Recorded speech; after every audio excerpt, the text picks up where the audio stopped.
Thank you, Mr. Chairman. Listen to these findings from the Inspector General's report on the handling of the Clinton email investigation. Error of judgment, serious error of judgment, extremely poor judgment, and a gross lack of professionalism. Now, these are conclusions that were drawn, respectively, about the conduct of former Attorney General of the United States, the former director of the Federal Bureau of Investigation, and FBI special agents assigned to one of the highest profile investigations in the Bureau's history. In my opinion, this is appalling, and the significance of these findings cannot be overstated. The report identifies missteps at every level of the Department of Justice, from our nation's chief federal law enforcement officer to special agents in the field. Director Wray, I have to say that I was disappointed by your response last week to the Inspector General report.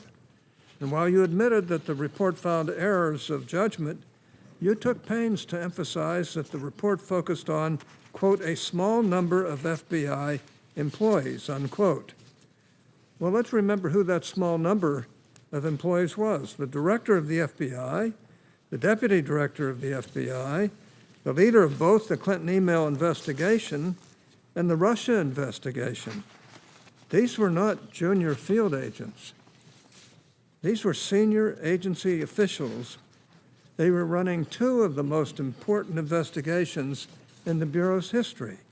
And they were insubordinate, grossly unprofessional in their communications, and even untruthful. So let's not pretend like this was some one-off problem. There is a serious problem with the culture at FBI headquarters.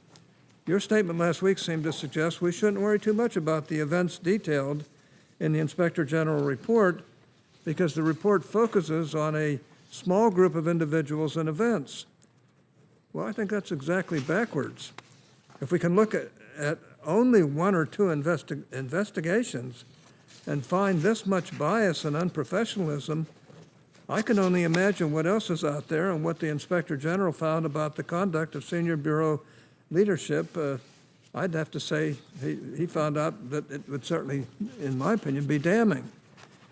Now, how can you assure Congress and the American people that you are taking seriously the problems identified in the Inspector General report when your very first public response to the report was to downplay its significance? Senator, I don't intend in any way to downplay the significance of the report. I don't think you do, but I'd like to know why. Right. And I think the fact that the very first press conference I've held in my 10 months as FBI director was on this is a measure of how important I think this is. Start with that.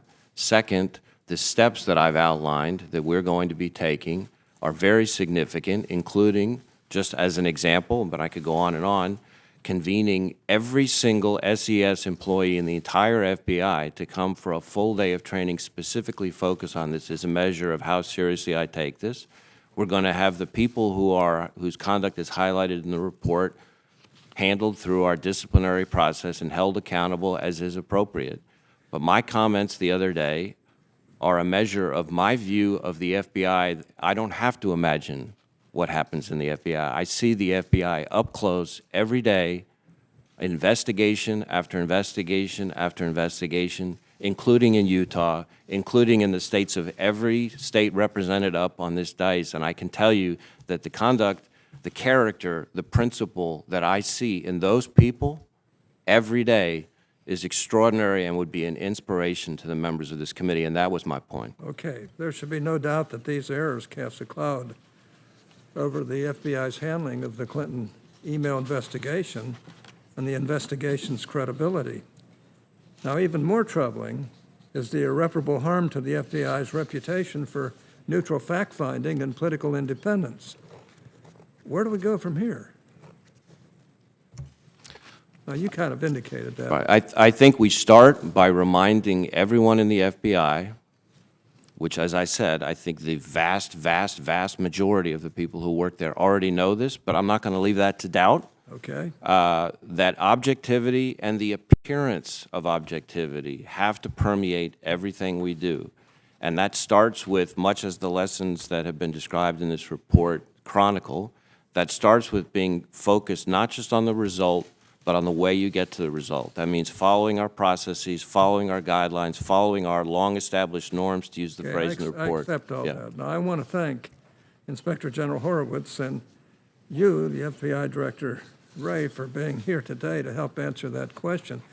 I want to focus on two issues identified in the report. The first is improper disclosures to the media, and the second is the political bias evidenced in text messages between FBI employees. The FBI has a policy that strictly limits the employees who are authorized to speak to the media. This is appropriate for any organization that quietly investigates with an eye towards prosecution in a court of law rather than the court of public opinion. But the Inspector General found that this policy was widely ignored by employees at all levels of the FBI. The report goes so far as to describe a culture of unauthorized media contacts, including instances where FBI employees improperly received tickets, golf outings, drinks, and other benefits from reporters. Now, as you know, this is totally inappropriate. Director Ray, attachments to the report identify more than 50 FBI employees, 50, who apparently had unauthorized contact with members of the media. If the Inspector General identified 50 employees in connection with his review of this one investigation, a counterintelligence investigation no less, I'm afraid that the number of employees engaged in such unauthorized conduct across the Bureau is likely to be far greater. Now, clearly, additional action is needed to identify other personnel engaged in leaks and unauthorized media contacts. I'm not interested in hearing about additional training, which is certainly necessary, but not sufficient. Director Ray, what are you doing to identify those who violate the FBI's policy, and what consequences will those employees face? So a couple things we're doing that I'll mention. First, we, in addition to creating a new policy to make it painfully and crystally clear so no one can have an excuse that they don't know what the rules are, I put in place a new policy in November. Second, we've created a dedicated leak investigation unit inside the Bureau specifically focused to ensure that those investigations have priority. Third, we have an insider threat center that we've elevated to the assistant director level that's focused on pulling together all that, because these kinds of issues raise insider threat type concerns from my view. I've also asked the head of our OPR to report back to me promptly about whether or not there are additional things that she would need to make sure the penalties are even more severe. And we won't hesitate to throw the book at people who violate our rules on this. Okay, thank you. I think my time is up. Senator Leahy. Thank you, Mr. Chairman.